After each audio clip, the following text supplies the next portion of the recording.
নতুন উদ্যমে আবার ফুঁসে উঠেছে কিং জং উনের উত্তর কোরিয়া। প্রায় 2 মাস চুপ থাকার পর যুদ্ধের প্রস্তুতি নিতে শুরু করেছেন তারা। বিশ্লেষকদের ধারণা মতে এবার আটঘাট বেঁধেই মাঠে নেমেছে উত্তর কোরিয়া। নিজেদের পূর্ব উপকূল থেকে কোরীয় উপদ্বীপের জলসীমায় একের পর এক স্বল্প পাল্লার ব্যালিস্টিক ক্ষেপণাস্ত্র নিক্ষেপ করল কিয়ংইয়ং। এ ঘটনায় রীতিমতো ভীতি ছড়িয়েছে কোরীয় উপদ্বীপে।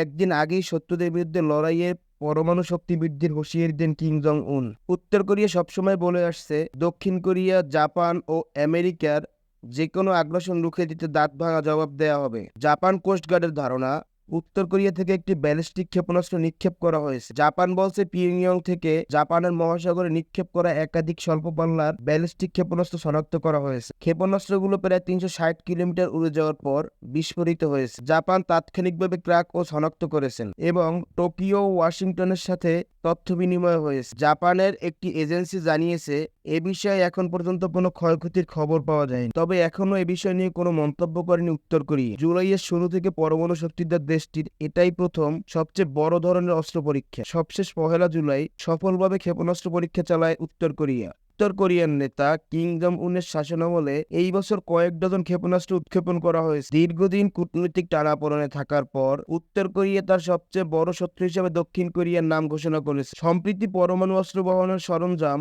দক্ষিণ কোরিয়ার সীমান্তে জড়ো করেছে উত্তর কোরিয়া। শুধু তাই নয়, উত্তর কোরিয়ার পিয়ংইয়ং থেকে আবর্জনা ভর্তি বেলুনও পাঠাচ্ছে দক্ষিণ কোরিয়া, যার ফলে বিপাকে পড়তে হচ্ছে দক্ষিণ কোরিয়ার সাধারণ জনগণ।